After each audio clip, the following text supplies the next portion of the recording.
다시 기도하시겠습니다. 사랑의 하나님 은혜를 감사합니다.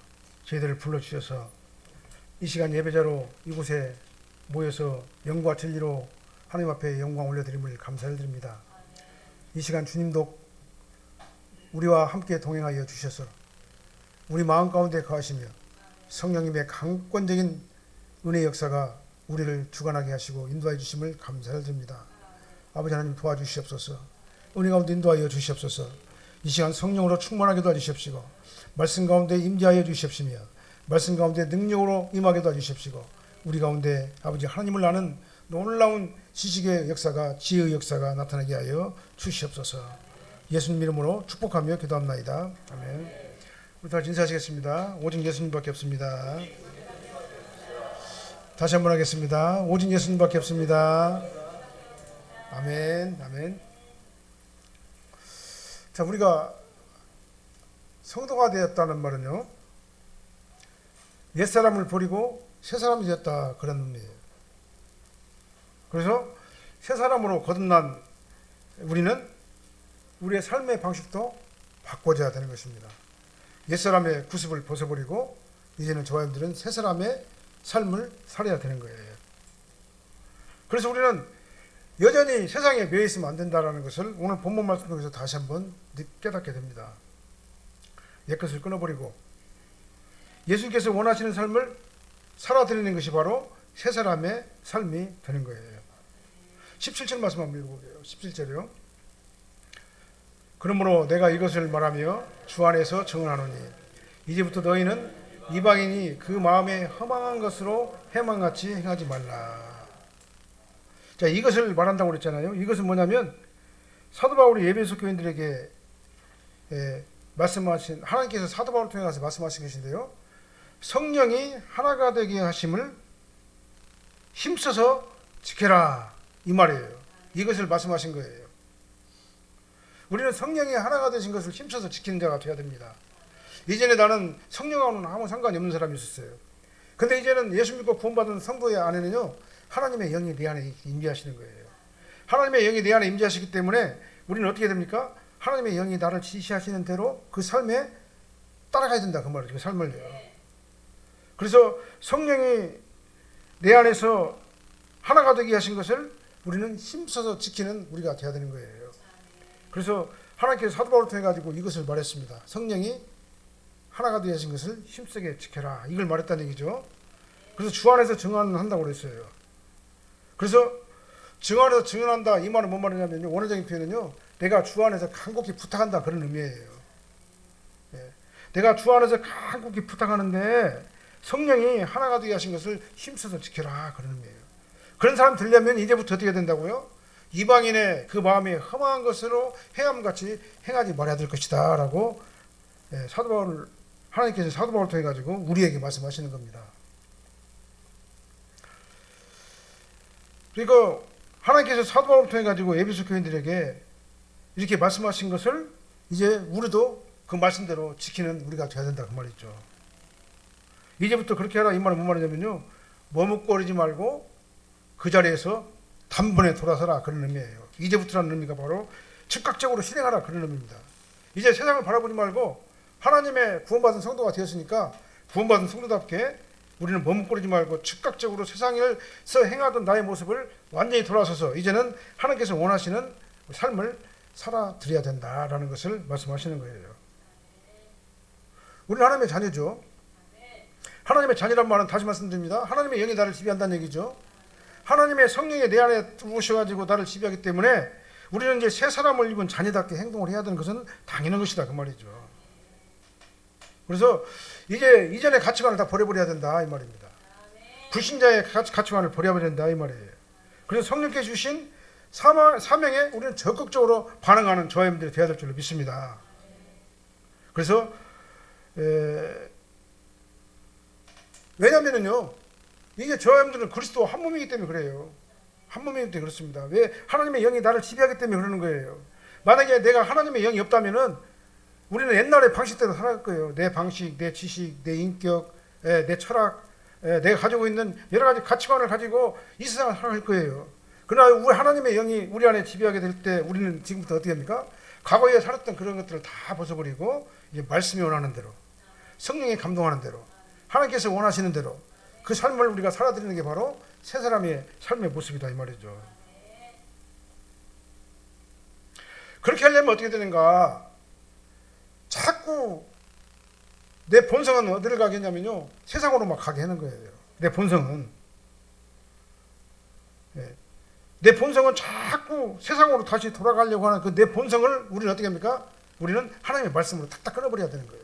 단호하게 끊어버리는 겁니다. 그래서 이제부터 하나님의 말씀대로 살고, 이제부터 주님만 의지하고 살고, 하나님의 영이 나를 지배하기 때문에 옛사람의 구습을 벗어버리고 말씀이 원하는 대로 말씀에 민감하게 반응하는 저와 여러분이 되어야 될 줄로 믿습니다.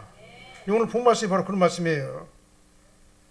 새 사람의 옷을 입은 저와 여러분들은 이제 성도라는 그러한 우리 정체성이 우리에 있기 때문에 새 사람의 옷을 입은 성도답게 우리가 생활해야 되는데, 새 사람의 옷을 입은 성도의 모습은 어떤 모습인가라는 것을 오늘 본문을 통해서 생각해 보도록 하겠습니다. 첫 번째로요, 새 사람의 옷을 입은 성도는요, 하나님의 성령이 임재하는 자예요. 하나님의 생명이 임재하는 자입니다. 18절 말씀 한번 읽어보게요. 그들의 총명이 어두워지고 그들 가운데 있는 무지함과 그들의 마음이 굳어짐으로 말미암아 하나님의 생명에서 떠나 있도다. 하나님의 생명에서 떠난 자들은요, 옛사람의 모습이에요. 우리는 하나님의 생명에서 생명이 있는 자잖아요. 하나님의 영이 내 안에 들어와 있잖아요. 그렇기 때문에 하나님의 영이 내 안에 있기 때문에 생명에서 떠나 있는 자가 아니라 생명이 있는 자예요. 옛사람은 그러니까 세속적인 가치관이 지배를 해요. 하나님의 말씀이 지배를 하는 것이 아니라 세속적인 가치관, 철학, 이성, 논리, 이런 과학적인 어떤 그 증거들이 우리를 갖다 지배하게 되죠. 그래서 하나님의 생명에서 떠나 있기 때문에 그러는 거예요. 그래서 자기 속인에 좋을 대로 행동하는 것입니다. 그래서 이들의 모습은 어떤 모습이냐면 총명이 어두워졌다 그랬어요. 총명이. 오늘 본문에 보니까 총명이 어두워졌다고 그랬죠. 총명이 어두워졌어요. 그래서 무지함과 굳어진 마음이 그들을 지배한다고 그랬습니다. 총명이 어두워지고 무지함과 그들의 마음이 굳어짐으로 이 굳어진 마음이 그들을 다 지배한다고 그랬어요. 영적인 눈이 가려졌다 그 말입니다. 안미한 상태가 됐다 그 말이죠. 영적인 눈이 어두워져가지고 세상을 바라보고 세상만 따라가기 때문에 하나님의 말씀을 깨닫지도 못하고 이해하지도 못하고 알아듣지도 못한다 그 말이죠. 그리고 이 세상의 것이 전부인 줄로 착각하면서 살아요. 이 세상에서 착하게 살고 선하게 살고 양심대로 살고 고상하게 아주 누리면서 잘 살면 그것이 잘 산 것이다 라고 생각하는 거예요. 여기서 총명이라는 단어는요, 영적 이해를 얘기하는 겁니다. 공과에도 기록되어 있죠. 총명이라는 단어는 원어적인 의미는요, 영적 이해심을 얘기하는 거예요. 우리가 하나님의 말씀이 이해가 되고 믿어지는 것은요, 하나님의 성령이 공급하시는 영적 총명이 나를 지배하기 때문에 하나님의 말씀이 믿어지게 되는 거예요. 하나님을 모르는 옛사람은 총명이 어두워져 가지고 하나님의 말씀을 듣고 전하더라도 그 말씀이 하나님의 말씀인가 몰라요. 이해가 안 돼요. 안 믿어져요. 근데 하나님의 총명이 나를 지배하게 되고 하나님의 영이 나를 지배하게 되면요, 그때부터는요, 하나님의 말씀이 꿀과 송이꿀보다 더 달아져요. 그래야 그 말씀이 막 이해가 돼요. 막 믿어져요. 예, 이게 바로 총명이 있는 자의 모습이에요. 저와 여러분들 하나님의 영이 우리를 지배하기 때문에 하나님의 총명이 우리 가운데 있기 때문에 하나님 말씀을 보게 되면 그 말씀이 하나님 말씀으로 믿어지게 되는 거예요. 이건 아무나 되는 것이 아니에요. 하나님께서 저와 여러분들에게 그런 믿음을 주셨기 때문에 가능한 거예요. 그래서 세상적으로 똑똑하고 많이 배우고 그런 사람이라고 이 총명이 있는 게 아니에요. 이 총명은 하나님께서 저와 여러분들에게 선물로 주셔야지만이 얻을 수 있는 은혜예요. 그래서 하나님 말씀이 이해가 되고 믿어지고 하나님 말씀을 막 따라가려고 하고 말씀대로 순종하면서 살려고 하는 그 마음이 우리 가운데 있는 것, 이게 바로 총명의 지배를 받는 거예요. 하나님을 모르는 옛사람은요, 이 총명의 지배를 받지 못해요. 총명이 어두워져 있기 때문에. 총명이 어두워지게 되면 세속적인 가치관이 지배를 받게 될 수밖에 없는 거예요. 그러니까 아까 말씀드린 대로 말씀을 들어도 이해도 안 되고, 그 말씀을 들어도 그 말씀이 뭔 말인가 모르겠고, 모르니까 어떻게 돼요? 이 말씀이 하나 재미가 없어요. 그러니까요. 하나님의 총명이 그 안에 없고 영적인 눈이 어두워져 있기 때문에, 그는 하나님의 총명이 내 안에 딱 들어가지고 나를 지배하게 되면은 그때부터는 이 말씀이 막 그렇게 막 맛있어요. 이 말씀이 하나님 말씀으로 막 믿어지게 되고 이 말씀대로 순종하고 살면 막 엄청난 큰 복을 받을 것을 믿게 되는 것이다 그 말이죠. 이런 상태가 우리가 되어야 될 줄로 믿습니다.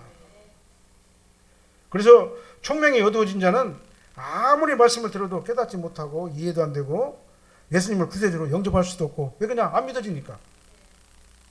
총명이 없는 자들은 예수님께서 하나님의 아들이신 것을 믿을 수가 없어요. 그러니까요. 그러니까 인정을 안 하는 것이 아니라 안 믿는 것이 아니라 못 믿는 거예요. 그러니까요. 안 믿어지니까 못 믿을 수밖에 없죠. 내가 계속해가지고 항상해서 이런 말씀을 하죠. 그러니까 우리는 오직 은혜로서 우리가 예수 그리스도를 믿게 된 거다 그 말이에요. 그래서 그들은 구원에 관하여 무지한 자가 된 겁니다. 총명이 얻어지고 무지함이 그들을 지배하게 되는 거예요. 그 다음에 마음이 굳어져 있어요. 이 무지함이라는 단어는 어떤 뜻이냐면요, 하나님을 아는 영적 지식이 없는 상태, 이게 바로 무지한 거예요. 자, 무지하다는 것은 다른 것이 무지한 것이 아니에요. 성경에서 말하는 무지는요, 예수님을 모르는 게 무지한 거예요. 성경 말씀이 하나님 말씀이라는 것을 믿지 못하는 게 바로 무지한 거예요. 그래서 무지함이 그들을 지배하게 되니까 성경 말씀이 안 믿어지게 되고 총명이 어두워지니까 당연히 하나님을 아는 영적 지식이 무지하게 되고 그 마음이 굳어졌다는 말은 강팍하게 됐다는 얘기예요. 그냥 살과 살 사이가 막 딱딱하게 막 가죽으로 막 딱딱한 가죽으로 경화돼 있다 그런 의미예요. 이 말이에요. 마음이 굳어졌다는 얘기예요.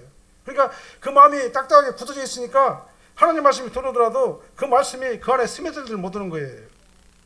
이 굳어진 마음을 확 풀어야 되는데 그걸 누가 풀어주느냐? 하나님의 총명, 하나님의 성령, 하나님의 은혜가 우리 안에 들어왔을 때 우리의 가죽같이 막 딱딱하게 화인 맞은 가죽같이 불 맞은 가죽같이 딱딱하게 굳어져 있는 우리 마음을 어떻게 합니까? 다 녹여버리는 거예요. 그러면 하나님의 말씀이 이제 내 심령 안으로 막 스며들어요. 스펀지같이 막 쑥쑥 스며들어요. 그러면 이제 말씀이 막 믿어지게 되고 말씀에 따라서 우리가 어떻게 됩니까? 순종하게 하며 살려고 우리가 힘쓰고 애를 쓰게 되는 거예요. 딱딱하게 굳어진 사람들은요, 마음이 완고하잖아요. 왜 그냥 가죽 화인 맞으니까 가죽이 불 맞으면 더 딱딱해져 버리잖아요. 경화돼가지고. 마찬가지예요. 우리 양심이 화인을 맞아버리면 어떻게 되냐면은 이제 완고하게 되는 겁니다. 완고하게 되는 거예요. 하나님 말씀을 거부하게 되고 무시하게 되고 배척하게 되는 거예요. 그리고 진리가 아닌 것을 진리인 것처럼 착각하고 잘못된 길을 가게 되는 거예요. 왜냐? 하나님의 생명이 따라있기 때문에 그렇습니다. 어둠의 세력이 우리를 지배할 때는 그런 상태다 그 말이죠. 그래서 자기 소견, 내 소견에 좋을 대로 행동하는 거예요. 그리고 그것이 맞는 걸로 생각을 해요. 착각을 해요. 그것이 정당한 것으로 여겨져요. 말씀을 무시하고 대적하고 배척하면서 살아갑니다. 이것이 바로 저와 여러분들이 구원받기 전에 우리의 모습이었어요. 성경은 이런 상태를 뭐라고 말하냐? 하나님의 생명에서 떠나 있는 자라 이렇게 말씀하는 거예요. 그러나 새 사람의 옷을 입은 저와 여러분들은요, 하나님의 총명이 우리를 지배하게 돼요. 하나님의 무지함이 아니라 하나님을 아는 지식, 하나님을 이해하는 지식이 우리를 갖다 지배하게 되는 거예요. 그래서 성경 말씀이 막 믿어지게 되는 거죠. 그 다음에 이해가 되고 은혜가 되는 거예요. 이 굳어졌던 내 마음이 어떻게 됩니까? 확 그냥 그 스펀지 같이 이제 다 부들부들해져 가지고 말씀이 들어가면은 막 빨아들이는 거예요. 막 생명의 말씀이. 그래서 내 안에서 생명으로 막 역사가 되는 거죠. 그런 상태가 되시기를 바랍니다. 그런데요, 이것이 은혜인가 하면요, 이걸 갖다가는 내 노력으로 되는 게 아니에요. 사실은요. 저와 여러분들 마음속에 이 스펀지 같은 마음을 주시는 분은요, 성령 하나님이세요. 그러니까 우리는 어떻게 합니까? 은혜를 사모해야 되는 겁니다. 주여, 나는 연약합니다. 내 인간의 이성이나 내 노력으로는 아무것도 못합니다. 그러나 성령께서 나를 지배하시고 하나님의 영이 나를 지배하게 되면, 하나님의 총명이 나를 지배하게 되면 나는 전적으로 주님을 의지하고 주님을 따라가고 주님을 의지하는 자가 될 줄로 믿습니다. 이 은혜가 저와 여러분들의 삶을 지배하시길 바랍니다. 그리고 우리는 총명이 어두워진 자가 아니라 하나님의 총명이 나를 지배하는 자예요. 그 다음에 무지한 자가 아니에요. 영적으로 하나님의 말씀이 막 믿어지고 알게 되고 깨닫게 되는 거예요. 이해가 되는 거예요. 그 다음에 굳어진 마음들이 막 녹아지니까 이제는 이 말씀대로 우리가 살려고 막 힘쓰고 애를 쓰는 거예요. 그런 성도님들이 다 되시기를 바랍니다. 그 다음에 새 사람을 입은 성도는요, 새 사람의 옷을 입은 성도는 영적 감각이 그러니까 살아나는 거예요. 19절 말씀 한번 읽어보게요. 그들이 감각 없는 자가 되어 자신을 방탕에 방임하여 모든 더러운 것을 욕심으로 행하되. 우리가 옛사람의 모습이 이런 모습이에요. 감각이 없어요. 영적인 감각이 없다는 얘기예요. 감각은요. 그러니까 내가 내 방식대로 내 석연의 좋은 대로 살더라도 그것이 당연한 걸로 생각을 해요. 여기서 감각이 없는 자라는 말은요, 감각을 상실한 자라고 이렇게 공과에 나와 있죠. 그다음 총명이 얻어지고 무지해가지고 마음이 굳어져 있으니까 감각이 없는 것은 당연한 거죠. 하나님의 영이 나라를 다 지배하지 않으니까 감각이 없는 건 당연한 거예요. 영적 감각을 얘기하는 거예요. 그럼 하나님과 관계가 단절되니까 옛사람의 구습을 쫓아 사는 것을 당연하게 생각하는 거예요. 그렇게 살면서도 죄에 대한 가책이나 양심의 가책을 갖다가 느끼지 못하는 겁니다. 물론 예수님을 안 믿어도 착하게 사는 사람 많아요. 내가 계속 강단에서 말씀드리죠. 예수 안 믿는다고 악하게 사는 게 아니에요. 예수 안 믿어도 양심적으로 바르게 살려고 굉장히 애를 써요. 모든 사람들이 다 마찬가지예요. 그 다음에 선하고 착하게 살려고 양심적으로 도덕적으로 윤리적으로 깨끗하게 살려고 엄청나게 노력을 많이 해요. 예수 안 믿는 사람들도요. 예수 안 믿는 착한 사람들이 얼마나 많은가 몰라요. 우리 구원받은 성도들도 역시 예수 믿지 않는 사람들보다 더 도덕적이고 더 윤리적이고 더 착하게 살아야 돼요. 그러나 그건 이 땅에서 고상한 삶, 인간다운 삶은 돼도 그것은 구원에 이르는 영적인 삶은 아니다 그 말이에요. 착하고 선하게 사는 것이 도덕적일 수는 있어요. 윤리적일 수는 있어요. 그것이 영적 감각이 아니라는 사실을 우리는 알아야 된다 그 말입니다. 물론 우리는 그렇게 해야 돼요. 그렇게 해야 되는데 그것으로 구원을 받는 게 아니다라는 것을 우리는 알아야 돼요. 착하고 선하게 사니까 영적 감각이 있는 게 아니라 영적 감각이 있으니까 착하고 선하게 사는 거예요. 영적 감각이 있는 성도는 착하고 선하게 살아야 하는 건 당연한 거고, 그 다음부터는 말씀에 민감하게 반응하는 성도가 사실은 영적 감각이 있는 자다 그 말이에요. 그러나 우리는 알아야 될 것이 있어요. 구원받은 성도라고 하면서 도덕적으로 윤리적으로 방탕하면 안 돼요. 왜 그냥 그건 자기가 구원받다는 것 같아 입증하지 못하는 것 때문에 그렇습니다. 그러면서도 우리가 알아야 될 게 뭐냐? 그것이 나를 구원하게 하는 것이 아니라 예수의 영이 나를 지배하고 하나님 말씀이 믿어지게 되고 주는 그리스도시요 살아계신 하나님의 아들이심이 내 안에서 심령 인격적으로 고백되어지는 그것이 바로 뭐냐면 올바른 삶이라는 것을 우리는 알아야 된다 그 말이에요. 새 사람의 옷을 입은 성도는요 영적 감각이 있는 자예요. 하나님의 생명이 나를 지배하기 때문에 허망한 삶을 살지 않습니다. 물론 도덕적으로 윤리적으로도 깨끗한 삶을 살지만 더 중요한 건 뭐냐? 예수가 아니면 안 된다. 예수의 영이 나를 지배하기 때문에 예수 그리스도를 통해 가지고 내가 천국에 갈 수가 있다. 이걸 우리가 알아야 된다 그 말입니다. 이것이 바로 영적 감각을 회복한 사람의 모습이에요. 그래서 영적 감각 있는 성도는 이제 세속적 가치관 다 버려버리고 이제는 어떻게 합니까? 하나님 말씀을 갖다 민감하게 반응하는 자가 되는 거예요. 말씀이 뭐라고 하는가? 말씀에서 뭐라고 말하는가? 말씀을 나는 따라가면서 말씀을 의지하면서 말씀의 은혜를 받으면서 말씀대로 살려고 힘쓰고 애를 쓰는 자가 되는 것이죠. 그런 사람들은요 돈을 우상으로 섬기지 않습니다. 환경이나 권력을 우상으로 삼잖아요. 그것만 쫓아다니려고 막 하중바둥하면서 쫓아가다가 나중에는 썩은 동아줄 잡아가지고 툭 떨어져 버리는 거예요. 이 세상의 가치관은 썩은 동아줄이에요. 그것 갖고는 천국 못 간다 그 말입니다. 하나님 예수님으로 새 사람의 옷을 입은 구원받은 성도가요 들려면 우리는 어떻게 됩니까? 영적 감각의 옷을 입어야 되는데 이게 바로 뭐냐면 하나님 말씀을 전적으로 의지하는 자의 모습이에요. 무엇이 죄인가를 분별하시길 바랍니다. 어떻게 하는 것이 하나님을 잘 믿고 감각 있는 신앙생활인가를 따져보고 정말 길이 아니면 가지 마시길 바랍니다. 방탕의 기준은 우리가 두 가지가 있어요. 하나는 도덕적 윤리적 가치, 하나는 신앙적 기준. 두 가지 기준이 있다는 것을 우리는 알아야 돼요. 근데 사람들은 이 도덕적 윤리적 가치만을 가지고 방탕을 따지고 있어요. 그러나 우리 신앙인들은 어떤 걸 따지냐면 영적 기준도 같이 따져야 되는 거예요. 새 사람을 입은 성도가 도덕적으로 윤리적으로 바른 삶을 사는 것은 참으로 중요하고 당연하고 그렇게 해야 되는 거예요. 반드시 우리는 그렇게 살아야 됩니다. 그러나 새 사람의 옷을 입은 성도는요 영적으로도 방탕해서는 안 되는 거예요. 뭐 착하게 살면 되지. 하나님을 믿고 천국을 사모하는 것을 귀하게 여기지 않는 사람들이 있어요. 뭐 착하게만 살면 되지. 착하게 살면 좋은 곳으로 가겠지.